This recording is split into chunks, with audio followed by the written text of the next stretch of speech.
हरियाणा के खनौरी बॉर्डर पर पंजाब की ओर से 10,000 से ज्यादा किसान हुए जमा। पुलिस ने एहतियातन पूरे इलाके में मार्च किया। प्रदर्शनकारी किसानों को लेकर राजस्थान सरकार भी अलर्ट। राजस्थान हरियाणा संगरिया बॉर्डर पर बढ़ाई गई सुरक्षा। 5 से 6 लेयर की बैरिकेडिंग के साथ 4 वज्रवाहन और एसटीएफ को तैनात किया गया। किसानों के प्रदर्शन पर एसटी हसन का बयान। कहा एमएसपी को लेकर सरकार ने अभी तक कुछ नहीं किया।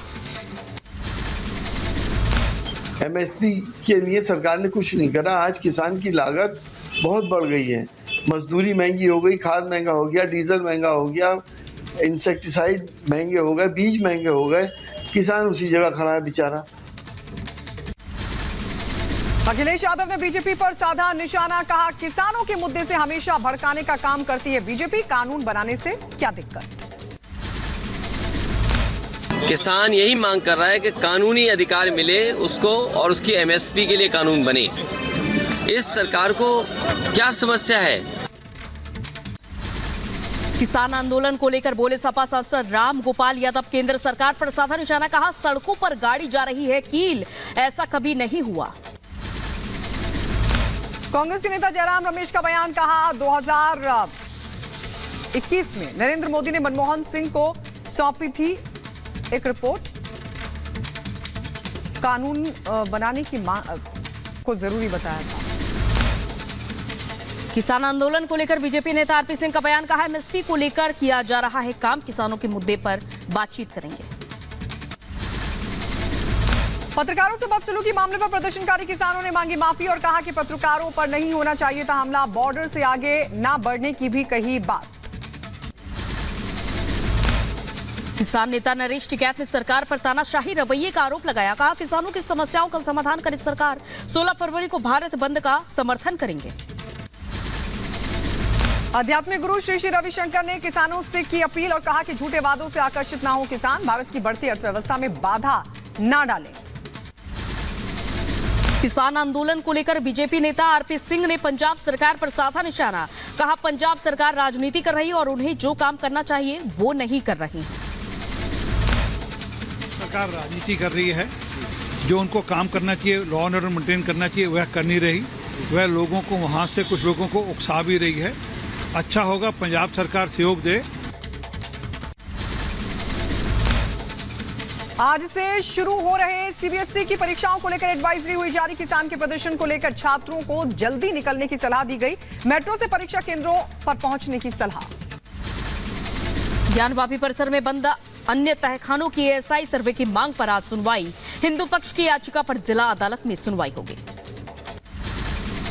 प्रफुल्ल पटेल होंगे एनसीपी के राज्यसभा उम्मीदवार। अजीत पवार ने प्रफुल्ल पटेल पर जताया भरोसा। आज राज्यसभा चुनाव के लिए भरेंगे नामांकन। छिंदवाड़ा में बड़ी संख्या में युवा बीजेपी में हुए शामिल। एमपी बीजेपी अध्यक्ष बीडी शर्मा ने युवाओं का स्वागत किया। कहा पीएम के नेतृत्व में बीजेपी का कारवां बढ़ रहा है। बुलंदशहर में समाजवादी पार्टी और आरएलडी के कई नेता बीजेपी में हुए शामिल। जिला अध्यक्ष विकास चौहान का बयान। बोले बीजेपी हो रही मजबूत। राजस्थान के सरकारी स्कूलों में सूर्य नमस्कार के फैसले के खिलाफ याचिका को राजस्थान हाईकोर्ट ने किया खारिज। सरकार ने स्कूलों में किया है अनिवार्य। शिक्षा मंत्री ने कहा अब जोर शोर से होगा सूर्य नमस्कार।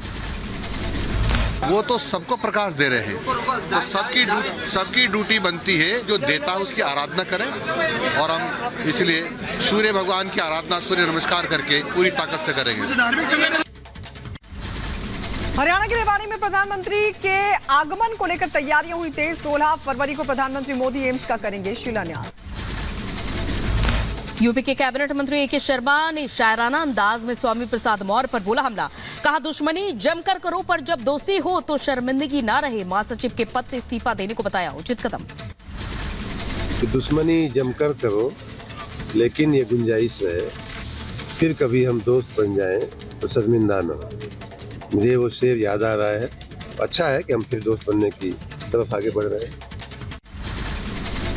लोकसभा चुनाव से पहले इंडी गठबंधन को बड़ा झटका। दिल्ली में आप और कांग्रेस का गठबंधन टूटा। आपने कांग्रेस को 7 लोकसभा सीटों में से 1 सीट की थी ऑफर। बीजेपी ने राज्यसभा के लिए नई लिस्ट जारी की और जेपी नड्डा को गुजरात, कांग्रेस से आए अशोक चौहान को महाराष्ट्र से मिला राज्यसभा का टिकट। सोनिया गांधी ने राजस्थान से राज्यसभा के लिए नामांकन भरा।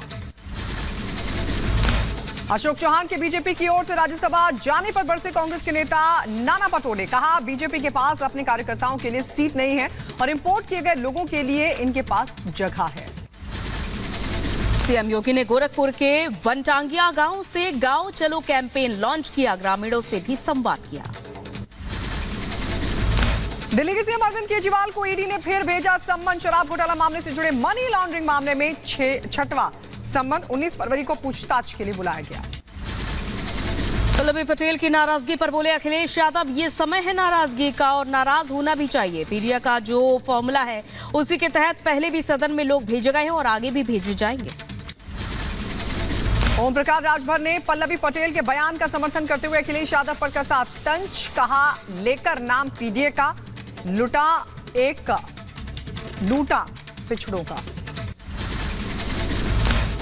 स्वामी प्रसाद मौर्य के इस्तीफे पर बोले अखिलेश यादव, ये पार्टी के अंदर की बात है और इस पर समाधान भी निकाल लेंगे। उधर समाजवादी पार्टी के नेता रामगोपाल यादव ने लोकसभा चुनाव में सपा की आने वाली सीटों पर दावा खुद की कम किया। रामगोपाल यादव बोले यूपी में सपा को मिलेगी 35 सीटें। असम में कांग्रेस को बड़ा झटका लगा है। कांग्रेस के 4 विधायकों ने विधानसभा के बजट सत्र में हेमंता सरकार का समर्थन किया। महाराष्ट्र कांग्रेस अध्यक्ष नाना पटोले ने बीजेपी पर साधा निशाना। कहा बीजेपी का असली चेहरा आया सामने। उनके पास कोई नेता नहीं, कार्यकर्ताओं के लिए बीजेपी के पास सीट नहीं। राजस्थान में मेघराज सिंह शेखावत के ठिकानों पर ईडी ने छापा मारा। जयपुर, उदयपुर समेत कई शहरों में ईडी की छापेमारी कार्रवाई। बजरी कारोबारियों में हड़कंप मचा। बरेली में 3 तलाक से पीड़ित मुस्लिम महिला ने अपनाया हिंदू धर्म। वैलेंटाइंस डे पर प्रेमी संग 7 फेरे लेकर शायना बनी शारदा। यूपी के लखीमपुर खीरी में प्रशासन की बड़ी कार्रवाई। भूमाफिया के अवैध कब्जे पर बुलडोजर चला। प्रशासन ने खाली कराई सरकार की जमीन। मध्य प्रदेश के दमोह में गुरुद्वारा संशोधन विधेयक के खिलाफ हुआ प्रदर्शन। सिख समाज ने जताया विरोध। राज्यपाल के नाम सौंपा ज्ञापन। यूपी के मऊ में बनेगा औद्योगिक पार्क। कैबिनेट मंत्री ए.के. शर्मा ने औद्योगिक पार्क का उद्घाटन किया। 85 एकड़ में बनेगा ये पार्क। रामपुर जेल दूसरी जगह होगी शिफ्ट। जिलाधिकारी और जेल अधिकारियों ने किया निरीक्षण। 60 बीघा जमीन पर जल्द बनेगी नई जेल। बुलंदशहर के निवासी हीरा सिंह का अंतिम संस्कार हुआ। अमृतसर में ड्यूटी के दौरान ब्रेन हैमरेज के दौरान मौत हुई थी। जेपी नड्डा ने संदेश खाली में महिलाओं पर अत्याचार और हिंसा की घटना की निंदा की। जांच को लेकर पार्टी की उच्च स्तरीय समिति का किया गठन। पश्चिम बंगाल के बशीरहाट में पुलिस लाठीचार्ज में घायल। प्रदेश बीजेपी अध्यक्ष सुकांत मजूमदार हॉस्पिटल में एडमिट। संदेश खाली हिंसा को लेकर बीजेपी कर रही थी विरोध प्रदर्शन।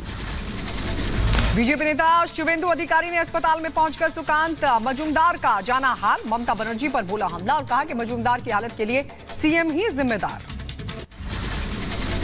सुकांतो जी का जो फिजिकल टॉर्चर हुआ और उसके दौरान उनको अनकॉन्शियस हो जाना पड़ा, इसके लिए पूरा के पूरा जिम्मेदारी बंगाल का चीफ मिनिस्टर ममता बनर्जी है।